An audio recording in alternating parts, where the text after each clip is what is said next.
안녕하세요. 우리 수험생 여러분, 수종쌤입니다. 오늘은 동국대학교 2025학년도 논술 교과 종합 정시의 입학 계획에 대해서 간단하게 말씀드리고 싶습니다.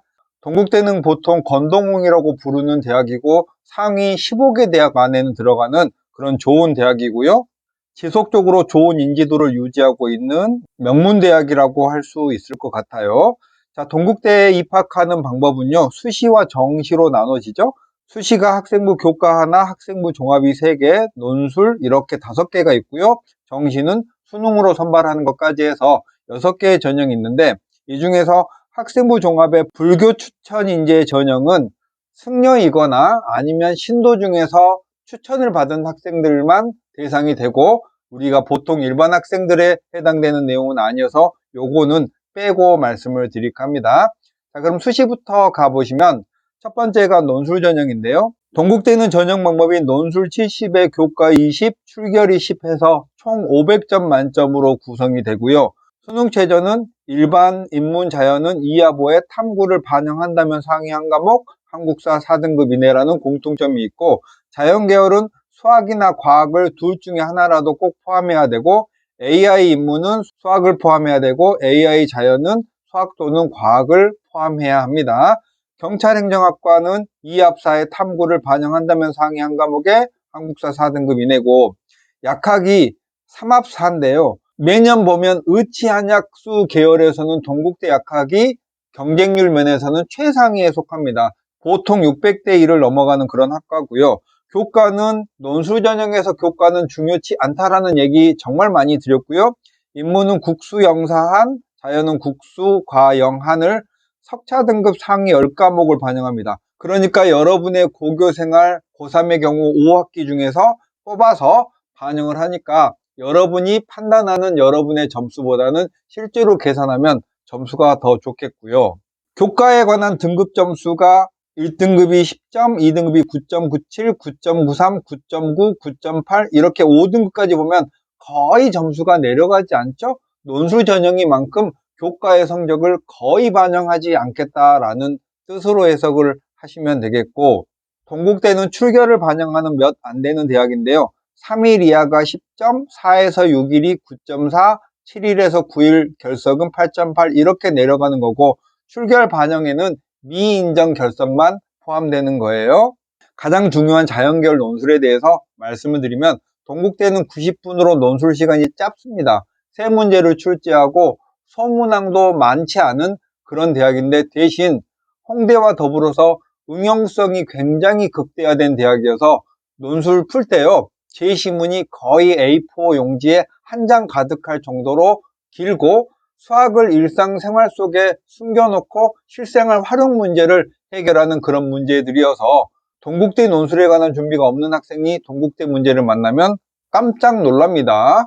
두 번째, 학생부 교과 전형의 학교장 추천 전형은 학교장 추천을 받아야만 지원할 수 있죠. 8명까지 지원할 수 있고요. 전형 방법은 교과를 70%, 서류를 30% 반영하는 일괄 전형이고, 수능 최저는 없습니다.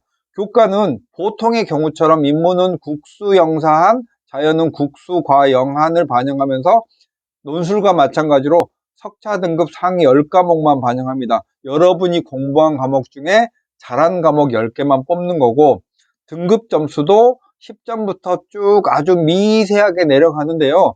동국대는 보통 교과의 등급 점수가 2.2에서 2.4 정도 내에서 합격자들의 점수가 형성되고 있다는 사실을 주목하시면 좋겠고, 교과 위에 서류평가를 반영하잖아요. 그 서류평가는 학교 생활의 충실도하고 인성 및 사회성을 가지고 평가를 합니다.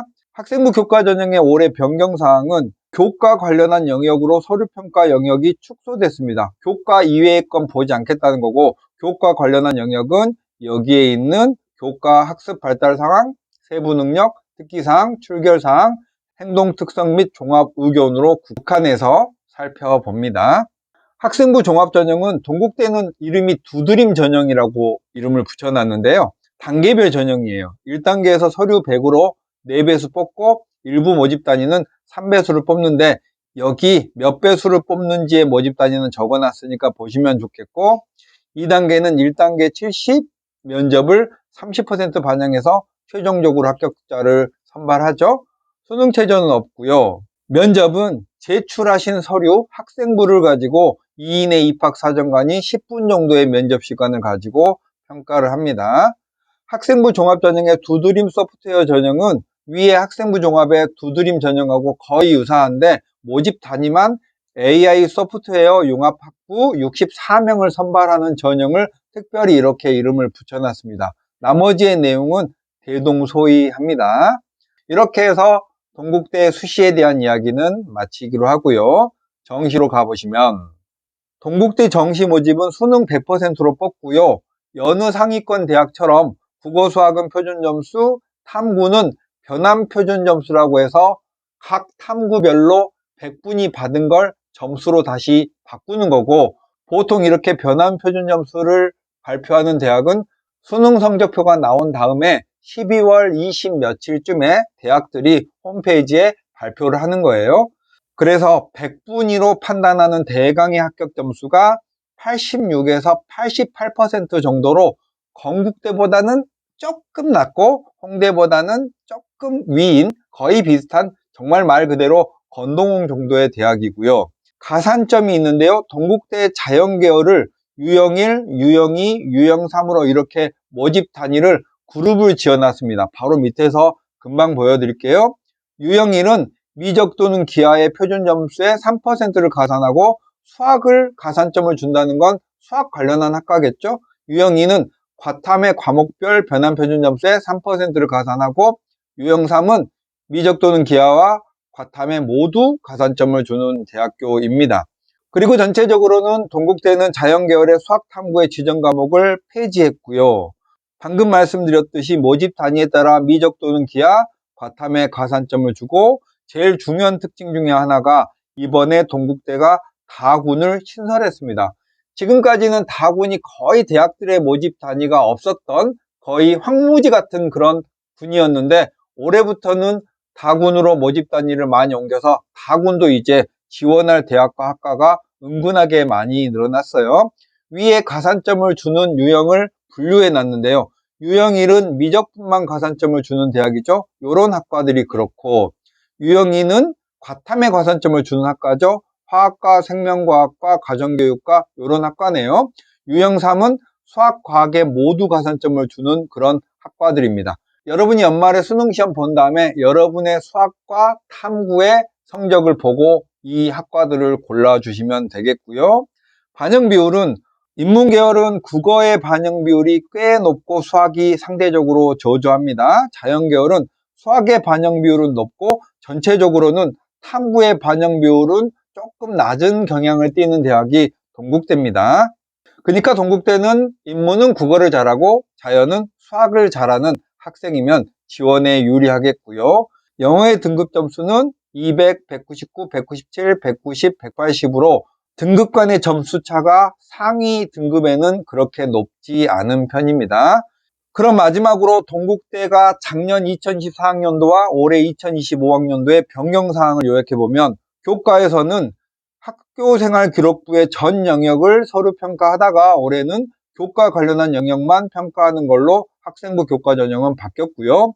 논술에서는 탐구의 제한을 폐지했습니다. 자연계열도. 정시에서는 다군을 신설했습니다. 물리학과 9명, 경찰행정 28명, 시스템 반도체학부 17명 했고요. 정시 자연계열은 수학탐구 지정 영역을 폐지했고 또 유형 1, 유형 2, 유형 3의 모집 단위 그룹별로 수학이나 과학에 가산점을 주는 모집 단위들이 자연계열에 생겼다. 이런 것들이 동국대 변경사항의 핵심 내용입니다. 오늘은 여기까지 할까요? 수정쌤이었습니다. 안녕.